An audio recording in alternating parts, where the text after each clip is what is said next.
네, 오늘은 대림절이 시작되는 첫날입니다. 교회력으로는 오늘 이제 첫 해가 시작되는 아주 그 의미 있는 그런 날이기도 합니다. 성탄절 전 4주를 대림절이라고 하는데, 대림절 기간 동안 우리는 매 주마다 촛불을 켜고 주님의 오심을 기다립니다. 대림절 첫 번째 주일인 오늘은 보라색 초를 켜고 주님의 오심을 기다리는데, 이 보라색 초는 기다림과 소망이 거기에 담겨 있습니다. 우리가 하나님을 소망하며 구원자이신 예수님을 기다리며 예배하는 날, 그것이 대림절 첫째 주일입니다.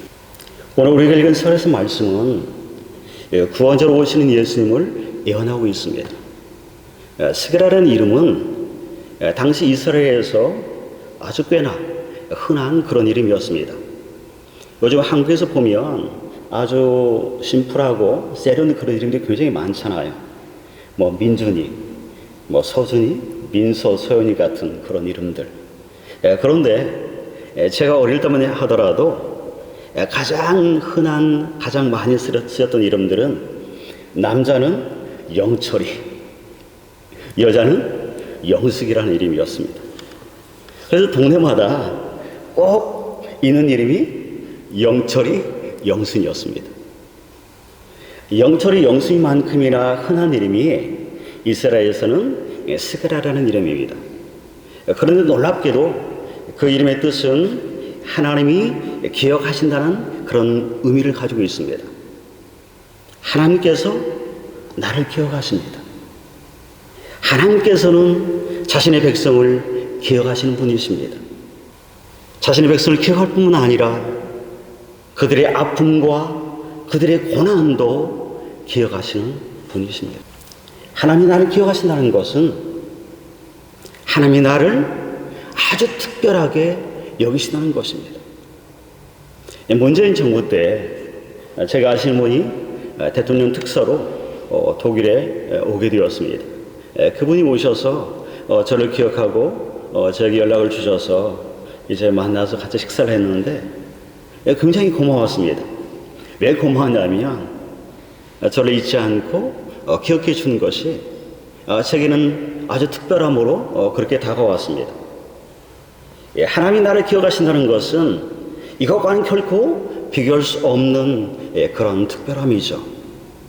그 특별함은 창조주신 하나님이 피조물인 나를 기억하신다는 것입니다. 이렇게 우리를 기억하시는 하나님은 우리를 기억하실 뿐만 아니라 우리에게 찾아오시는 분이십니다. 그래서 스가랴서 9장 9절에서 하나님 이스라엘 백성들에게 크게 기뻐하라고 말씀하시는 것입니다. 우리 다 같이 스가랴서 9장 9절 말씀 우리 같이 한번 읽겠습니다. 시온에 따라 크게 기뻐할지어다. 예루살렘에 따라 즐거이 부를지어다.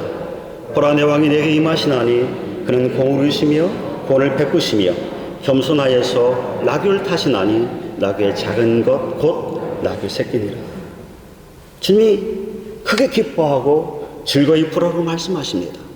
그런데 당시 상황은 바벨론 폴에서 돌아와서 오래된 성전을 다시 재건하기 시작했지만 여러 방해로 인해서 성전 재건이 중단된 상태였습니다. 기뻐할 수 없는 그런 상황이었습니다. 여러분의 상황은 어떠세요? 지금 여러분의 상황은 기뻐할 수 있는 그런 상황이세요? 요즘 트럼프가 당선되고 테슬라 주식이 고공행진을 하고 있다고 그럽니다. 제가 아시는 분이 테슬라 주식을 샀는데 몇 배 올랐다는 그런 얘기를 들었습니다. 여러분은 무엇으로 기뻐하시나요?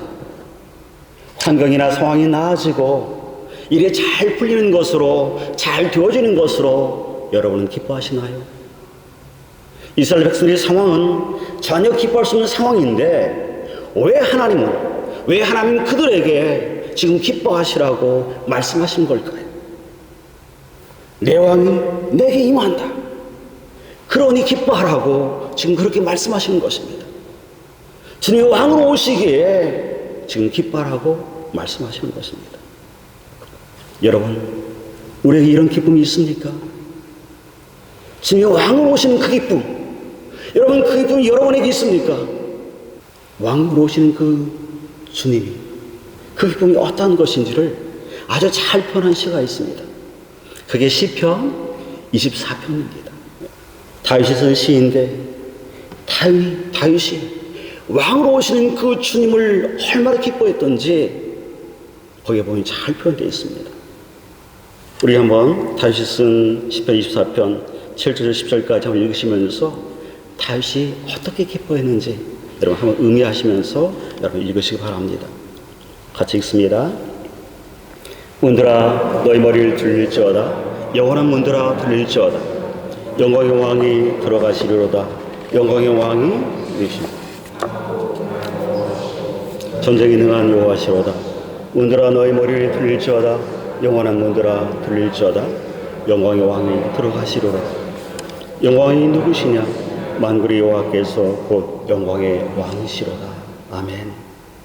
이 시의 역사적 배경은 기랏 여아림에 오랫동안 방치됐던 언약궤를 다윗이 사모함으로 다윗성으로 옮겨오는 것을 배경으로 하고 있습니다. 다윗 왕은 언약궤가 다윗성으로 들어올 때 단순히 언약궤가 들어온다고 생각한 것이 아니라 왕이신 그 주님이 예루살렘 성으로 다윗성으로 지금 귀환한다고 그런 생각했습니다. 영광의 왕이 들어오신 것을 생각하고 그런 그렇게 기뻐하면서 지금 시편 24편을 노래한 것입니다. 여러분, 다윗 왕이 우리가 아는 것처럼 이때 얼마나 기뻤던지 벼옷이 벗겨진 줄도 모르고 그런 춤을 추며 왕신 하나님을 그렇게 찬양했습니다. 그 기쁨을 시편 24편에 그대로 담아놓았죠. 우리의 왕으로 임하시는 이 영광의 왕을 여러분 데리실 뿐만 아니라 일상의 삶 가운데에서 그 이름을 계속 여러분 부르시고 송축하시면서 그렇게 나아가시기를 주님의 이름으로 축원합니다. 여러분, 그러면 우리의 왕으로 임하신 그 주님은 여러분 어떤 분이시죠? 말과 병거를 타고 오시는 그런 분이십니까? 우리의 왕으로 임하시는 주님은 그분은 첫째로 공의로우신 하나님이십니다. 우리는 공의로우신 하나님을 생각하면 늘 무서운 분으로, 두려운 분으로 우리는 생각합니다.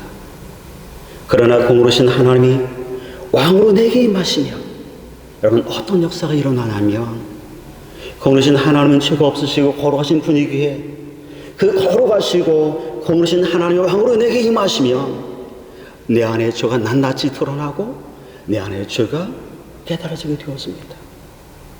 그래서 공의로우신 하나님이 내 안에 왕으로 오시면 나는 내 죄를 자백하게 되어지고 그리고 회개하는 그런 역사가 내 안에서 일어나게 되었습니다. 그러므로 공의로우신 하나님이 왕으로 내게 임하시는 것은 그것은 은혜이고 그것은 축복입니다. 공의로우신 하나님이시기 때문에 그 하나님이 내게 임하시면 내가 변화되어지고 내가 살 수 있기 때문에 그렇습니다. 여러분, 삭개오에게 왕이신 예수님이 임하자 어떤 일이 일어나죠? 삭개오의 죄가 드러나고 그 죄가 깨달아지고 그리고 회개하고 변화하는 역사가 일어나게 되어졌습니다. 가장 변화시키기 어려운 게 여러분 뭐예요? 뭐죠? 사람이죠. 사람이 사람을 변화시키는 거 쉽지 않습니다.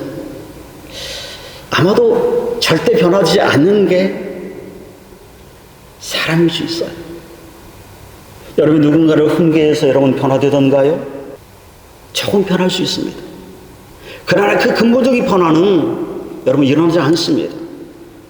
사람을 변화시키는 것은 누구만이 할 수 있어요? 왕이신 주님만이 할 수 있습니다. 왕이신 주님이 그 사람 안에 임하실 때 그에게 회개가 일어나고 변화가 일어나는 것입니다. 왕이신 주님이 내 안에 들어오실 때 내가 어떻게 되어지죠? 그 왕이신 주님 앞에 내가 무릎을 꿇게 되어지는 것입니다. 여러분이 누군가의 변화되기를 원하는 그런 사람이 여러분 주변에 있으십니까? 그렇다면 왕이신 하나님이 그 사람에게 임하시도록 여러분 기도하시기 바랍니다. 여러분이 그 사람을 변화시키려 하지 마시고 왕이신 하나님이 그 사람을 변화시키시도록 그 사람이 임할 수 있도록 여러분 간절히 기도해 주시기 바랍니다. 아무리 고집된 사람도, 아무리 완고한 사람도, 완악한 사람도 왕이신 하나님이 임하면 여러분 어떻게 되어지죠? 변하게 되어집니다. 예수 믿는 자들을 핍박하고 잡으러 다니던 그 고집센 사울 여러분 보세요. 왕이신 예수님이 그에게 임하자 여러분 어떤 일이 일어나죠? 그가 변해서 예수에게 붙잡혀 튀어지고 그가 복음에 붙잡혀 튀어져서 그는 순교하기까지 주의 사명을 감당하게 되었습니다. 이 사람 진짜 변했네. 여러분 이런 사람이 있죠. 여러분 이런 사람은 왕이신 하나님이 그에게 임한 사람입니다. 왕이신 하나님을 만난 사람이에요. 왕이신 하나님을 만난 사람이 여러분 변화되어지고 왕이신 하나님을 만난 사람이 헌신하게 되어지고 왕이신 하나님을 만난 사람이 복음은 전도자의 삶을 살게 되어지는 것입니다. 왕이신 하나님이 먼저 나에게 임함으로 내 안에 회개 역사가 일어나고 내가 먼저 변화되어져서 내가 먼저 하나님께 붙잡혀 되어져서 내가 먼저 하나님께 헌신하고 내가 하나님께 나아가는 그런 은혜의 삶을 살아가는 저와 여러분이 되어지기를 주님의 이름으로 축원합니다. 두 번째로 왕이신 하나님은 어떤 분이시죠? 오늘 말씀에 하면 우리의 구원을 베푸시는 왕이십니다. 예수는 우리의 구원자이십니다. 영원한 사망에서 영원한 생명으로 우리를 옮겨주시는 우리의 구원자 되십니다. 그런데 그 예수님이 그 구원을 어떻게 이루어 가시죠?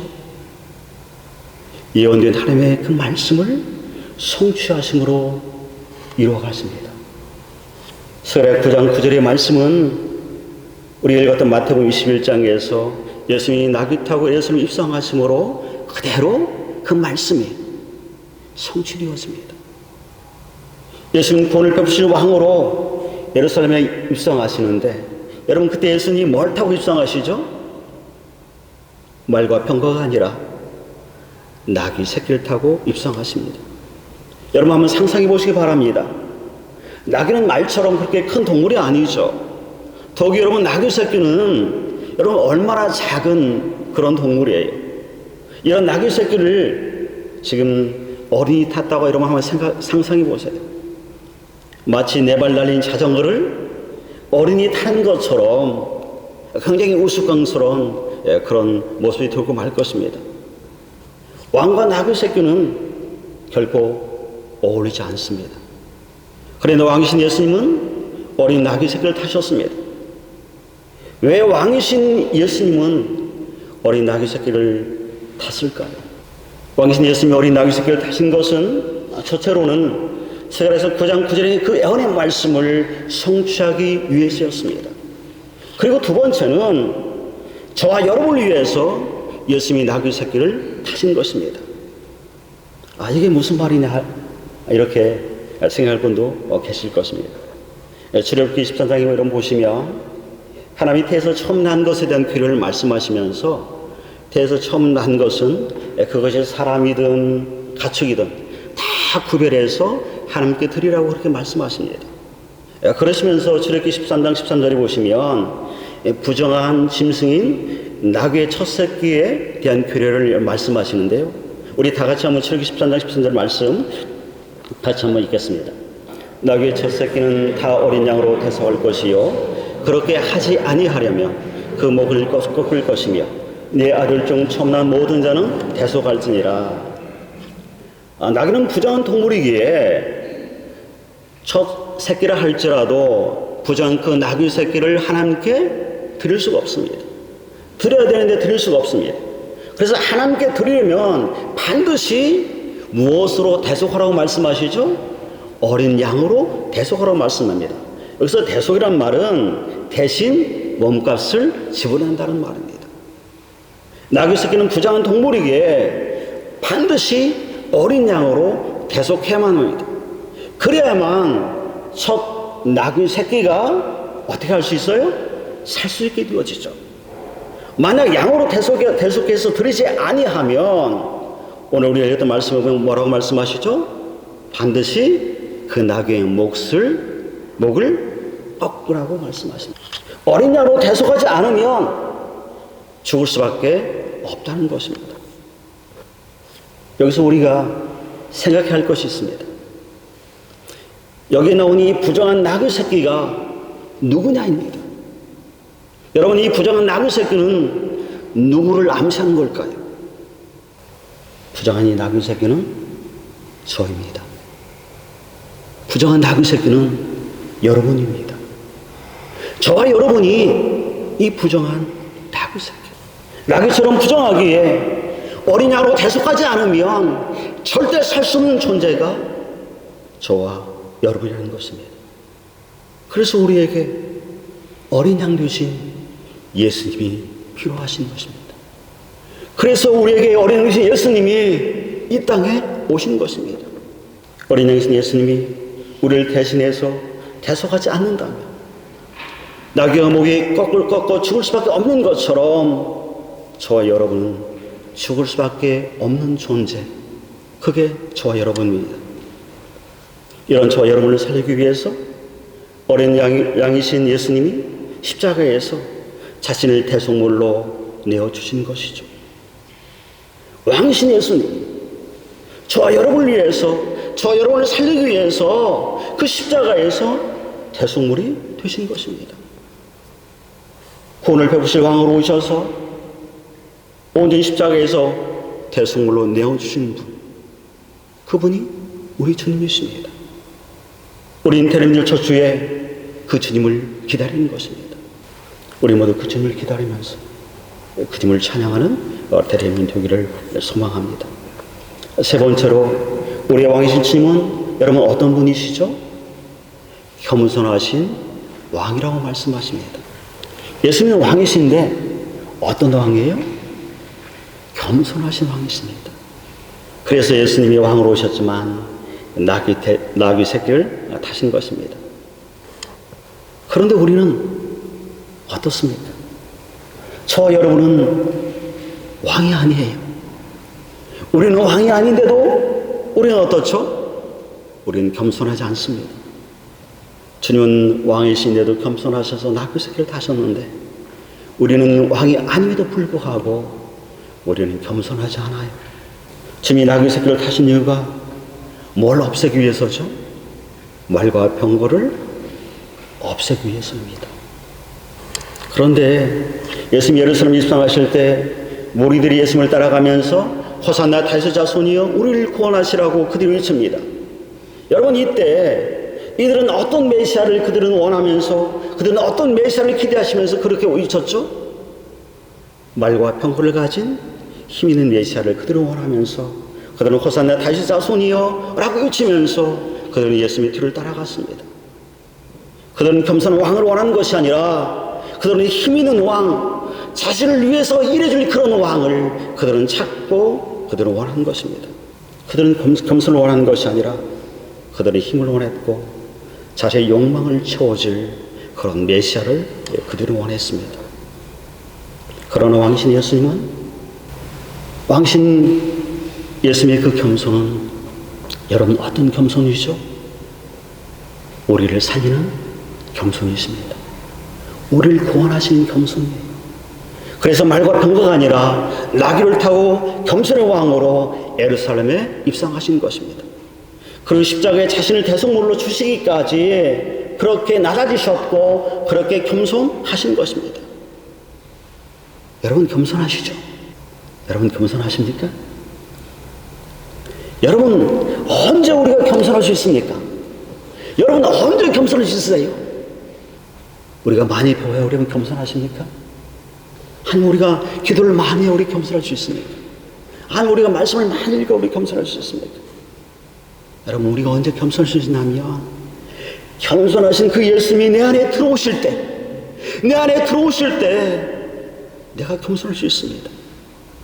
겸손하신 예수님이 왕으로 내 안에 들어오셔서 나를 다스리시고 나를 통치하실 때, 그때 비로소 내가 겸손하게 되었습니다.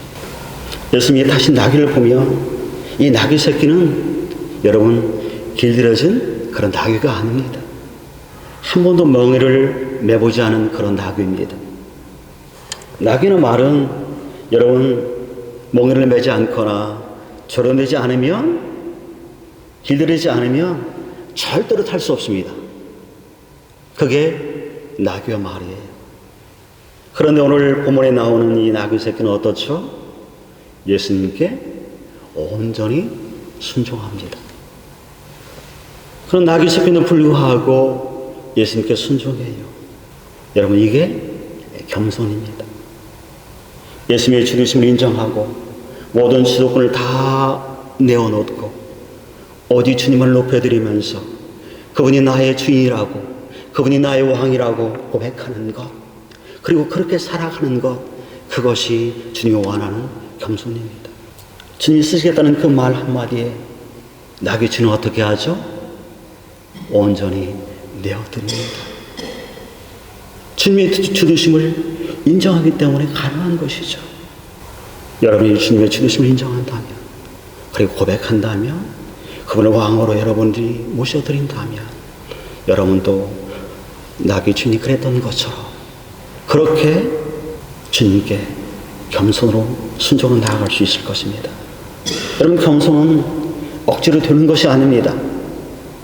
우리가 흉내낸다고 여러분 우리가 겸손해지는 것이 아니에요. 겸손히 주님이 내 안에 겸손의 왕으로 오실 때, 그리고 그 주님을 나의 왕으로 내가 고백하고 모셔드릴 때, 그때 우리가 겸손하게 되어지는 것입니다. 여러분들, 저와 여러분이 겸손의 왕, 그 왕이 나를 다스리심으로 그분이 나의 주님으로 늘 고백하시면서 누구에게든지 어디서든지 여러분 머리 숙이시고 겸손하시기 바랍니다. 여러분, 결론적으로 왕이 내가 임하신다는 것은 그분의 통치, 그분의 나라가 내 안에 임한다는 것입니다. 왕신 주님이 내 안에 오시면 왕신 주님이 나를 다스리시고 나를 통치하시는 것입니다. 그리고 그 주님의 다스림과 그 통치는 내 안에만 머물러 있는 것이 아니라 나를 통해서 세상 밖으로 흘러가게 되어 있습니다. 왕이신 주님이 나를 다스리고 통치하면 결국 그 다스리고 통치는 내 안에만 머무르거나 가둬둘 수 없는 것입니다. 반드시 그 하나님의 통치와 그 다스림이 세상 밖으로, 내 밖으로 흘러가게 되어지는 것입니다. 하나님이 아담과 하와를 창조하시고 하나님의 형상대로 창조하시죠. 창조하시고 하나님이 땅의 모든 것을 다 다스리라고 말씀하십니다. 여기서 하나님이 아담과 하와에게 땅의 모든 것을 다스리라는 말은 자기 마음대로, 내 뜻대로 다스리라는 말이 아니라 하나님이 세상을 다스리듯이 그렇게 이 세상을 다스리는 말입니다.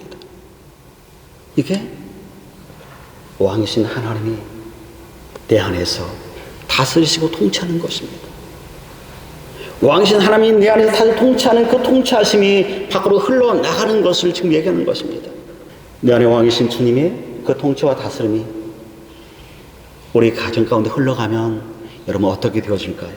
우리가 우리 마음대로, 내가 아빠니까, 내가 엄마니까 내 마음대로 내 가정을 다스리는 것이 아니라 하나님이 우리 가정을 다스리듯이, 하나님이 우리 가정을 통치하듯이 내가 우리 가정을 그렇게 다스리고 통치하는 것입니다. 그게 하나님이 왕으로 내 안에 임하신 거예요. 교회도 마찬가지입니다. 내가 직분을 받았다고 내 마음대로, 내 뜻대로, 내 혈기대로 여러분 교회를 다스릴 수 없어요. 여러분, 그것은 사단의 생각이에요. 우리가 교회를 다스리고 섬길 때에도 하나님이 교회를 다스리듯이, 하나님이 교회를 사랑하듯이 그렇게 내가 교회를 다스리고 교회를 사랑하는 것입니다. 그게 바로 내 안에 왕이신 하나님이 통치하는 것입니다.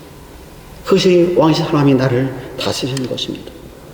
주님의 왕으로 우리에게 오신 것은 이렇게 거룩한 하나님의 통치가, 하나님의 나라가 나를 통해서 우리의 가정 가운데, 우리의 교회 가운데, 이 땅 가운데 흘러가기를 원하시는 것입니다.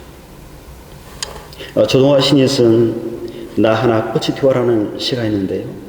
굉장히 의미가 있는 그런 시입니다. 같이 한번 마무리하면서 한번 읽어보겠습니다. 나 하나 꽃이 되어, 나 하나 꽃이 피어 풀밭이 달라지겠느냐고 말하지 말아라. 내가 꽃 피고 나도 꽃 피면 결국 풀밭이 온통 꽃밭이 되는 것 아니겠느냐. 나 하나 물들어 산이 달라지겠느냐고 말하지 말아라.